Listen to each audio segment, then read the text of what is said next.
So more than half Americans are now concerned that they do not have an emergency fund set in place. With the threat of a big recession looming, more and more financial experts are sharing how you can prepare for a recession and how much cash you should have set aside if the worst comes to worst and you lose your job. The end of June 2020 marked a staggering decline in the stock market. The S&P fell 20% in this 6-month period alone, capping the worst 6-month start to any year since 1970. In other words, the worst start for a 6-month period in 50 years. The future may be unclear, but stock market volatility, soaring inflation, geopolitical conflicts, and now supply chain shortages, all of this combined has weakened people's thoughts on how well the economy is actually going to do in the future. And let's be honest, can you blame them? Many are concerned about falling short. Nearly 1/3 of Americans have less than 3 months' expenses in savings, and almost 1/4 have no emergency fund at all. Although rock bottom returns have kept investors away because you'd actually be losing money keeping it in a bank account, interest rates are slowly climbing upwards, meaning that for peace of mind, it might now make sense to have some cash set aside. But the question is, how much? For years, here on YouTube, and also financial advisors that I know from my previous profession are still spouting, you need an emergency fund. You need 6 months. You need 12 months. You need to have 10 years of savings for expenses in a rainy day fund. And reality is, every single one of them is completely wrong. But now with the world and the market on its knees, people who weren't interested in saving for a rainy day now all of a sudden are really interested. If only they were interested in the like button. Press it! So I found an article with different advisors offering different advice on how much money you actually need at certain stages in your life. And after going through these analysts and experts' opinions, I'm going to share with you what my personal opinion is, and basically no one's got any excuse not to do this. So here's how much you need to save at the different stages in your life from the experts' point of view. Although I don't really agree with them perfectly, they do have some valid points. And at the end of the video, I'm going to tell you basically what I think you should do, and it leaves you with little to no excuse not to do it. Now, the first sort of stage up is the dual income families, people who live with a spouse or somebody you just split the bills with. Christopher Lehman, who is a financial planner over at Allied Financial Advisors, says the typical recommendation for dual income families is to save 3 to 6 months of living expenses. He says the reasoning is that even if one of them loses their job, there are other income streams to help the family keep up with their expenses. And I sort of get Christopher's thinking and logic here. Yes, dual families have 2 incomes, but if someone loses their job, 3 months just might not be enough. You see, if you look at this chart I found here, it'll show you that not once has the average unemployment time been less than 3 months. Even if you go back to before the pandemic in 2019, the average time someone spent unemployed was 5 months. So 3 months might just not be enough, especially if we're going to be in a big recession where people are losing their job left, right, and center. Christopher also says that if you're a single earner, you need to put aside at least 6 months. He says that households that are a single earner may benefit from boosting savings to 6 to 9 months worth of expenses. But Catherine Valliger, who is a CP and wealth consultant at Greenby Advisory, suggests that keeping 12 to 24 months of saving in cash for a rainy day is what's actually needed. And I'll be honest, I think she is way too defensive with that figure. But if you ask personal finance expert and best-selling author Susie Orman, she recommends saving around about 8 to 12 months. If you lose your job or if you want to leave your job, that gives you the freedom to continue to pay your bills while you're figuring out what to do next with your life. Now, out of these 3 different experts who are all right and I think wrong, all have various levels of defense. And who would have thought it? The man is much more optimistic than the woman, or the ladies are much more sensible than the men. But what they do all agree on is it's better to have more cash than it is to have less. Chris also says that if you're an entrepreneur or a small business owner, it's absolutely vital and paramount that you have at least 1 year of expenses tucked away. He says that taking this advice saved quite a few businesses from shutting down during the pandemic. Now, at this point, most of you watching this video are probably thinking, oh, I've got nowhere near the amount of cash sat around that these experts are telling me I need. But don't worry, because I've got a little fix for that later in the video. I just want to continue with these analysts and just show you how overprotective and out of control they can be. This very same article I used researching this video talks about how how much cash a retiree needs. And as a person who worked in retirement planning, it's absolutely shocking. Brett Corporal, who is a certified financial planner and the co-founder of, how do you say that? Eudaimonia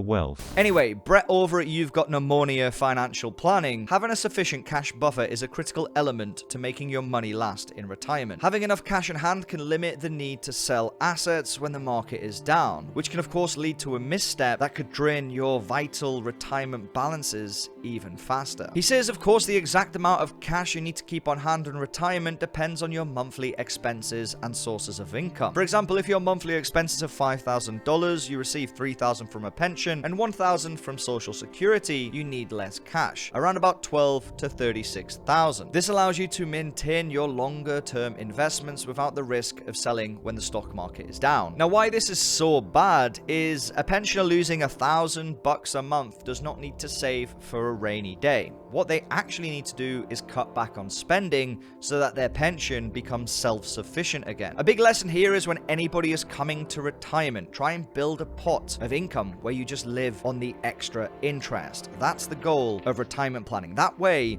if you live to 150 years old, in theory, your pension pot is still there, because most people are only planning until their death, about 80, 85. But the people born today are going to live way past 100. So if you're setting yourself up in a way where you're going to just have these little expenses and your savings will offset it, just don't live like that. Live on the interest. Make sure your budget fits in beside your means. So I think all of these advices are completely wrong. Although I think, yes, you should have some sort of buffer. My personal approach to my own buffer, if you want to call it that, is 3 simple steps. And I'll be honest with you, these 3, if you get them all correctly right, it shouldn't really matter if you lose your job or not. And if you don't lose your job, then it means you're in a much, much stronger financial position going forward. After all, if you do just tuck away 12 months worth of your salary in a bank account, you're losing to inflation. You might as well burn that money if you kept your job. You can't win-win in any of these situations. So the first one is lowering expenses. And I have to confess, I personally suck at budgeting and I absolutely hate doing it. But when I've finally committed to doing it, I absolutely love the process because I get to spend money on whiskey. Here's the simple, very basic process. First thing is whenever I calculate how much money I'm spending on stuff I don't need, I go in with the mindset, whatever the final number is, I'm minusing 10% of that figure, no matter what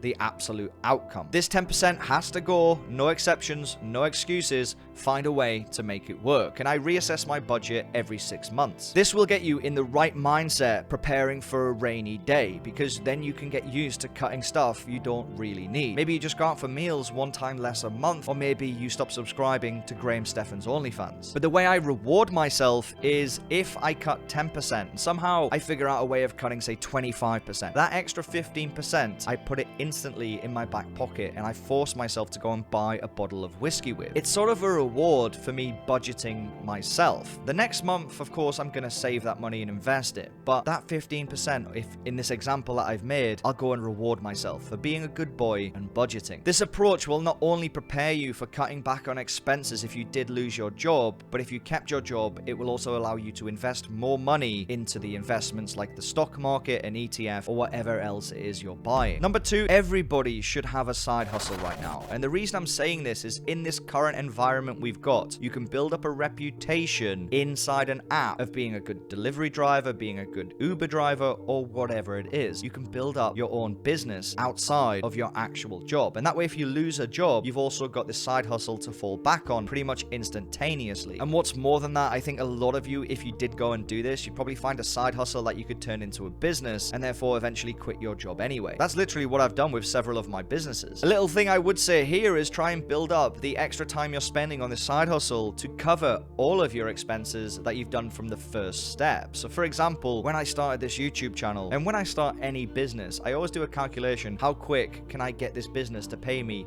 $2,000 a month? Because that's what I was getting paid when I was in the military when I just started, roughly $2,000 a month at the age of 16. And as soon as I've got this amount of money, I'll always say to myself, I can survive just just on that alone because I did it when I was 16. So if I can get that, life's good, I'm happy. And that's the way I think you should look at a side hustle. Get that amount of money in your bank account every month to pay for your expenses, and that way your actual job, in essence, is play money. And by play money, I mean you should be investing it into the S&P 500 or something else like a 401k, an ISA, or some savings account that you can access wherever you live. Now, the third thing is, if you are going to do the emergency fund, and yes, I do have one. It's not that big, but I do have one. And that's what I'm trying to get at. My emergency fund, if you actually looked at my bank account right now, it's probably a lot less than what people are expecting. I'd probably say I've got between $5,000 to $10,000 US if I consolidated all of my bank accounts, which might sound mental because I've got over $1 million exposure to the stock market. But I've been investing into the S&P regularly for well over 10 years, so my average is very low. So even if the market did crash, I'm not really that much affected. I'm not just starting out now. A lot of you watching this video are going to be affected. You're probably going to be red even if you did buy ETFs. You should continue buying them. But my personal strategy is, if the crap hits the fan and I need to sell some of my S&P 500 to put food on the table, that's a bigger priority. So I'm willing to take that hit. But if I work hard, I keep my job, and I keep a side hustle, I can keep all of my investments, or majority of my cash, should I say, into an investment that's going to offer me a return and over time compound, generating more and more income. I think people keeping too much cash on a bank account are really being a bit lazy and paying for the comfort of peace of mind, where you could put it into a very safe ETF that you could liquidate instantaneously. And yes, there is risks because you could buy in and it could fall, then you could lose your job and you'd lose a bit of money. But in that scenario, you might already have a side hustle set up and you might not need to sell anyway. So to answer the question, how much cash do you need in a rainy day fund? There is no perfect answer. This comes down to you and you alone. How much comfort can you take? For me, I'm more comfortable having my money invested into the ticker VOO, which tracks the S&P 500. For others, I understand you might not want it in the market at all. But adopting this simple mindset of getting your money working harder for you and preparing yourself for the inevitable when you do lose a job, because majority of people eventually do get laid off or leave their job and have a little time unemployed, having a side hustle, having money in the investment world, and having also a budget can help you for sure set yourself up to survive any market conditions that the world will throw at you. If you could go down the comments and drop the code word, which is cash, into the comments, it would greatly help me out with the YouTube algorithm. And if you want to see more on how Warren Buffett invests his money, making sure his money grows over the long term, check this video out up here.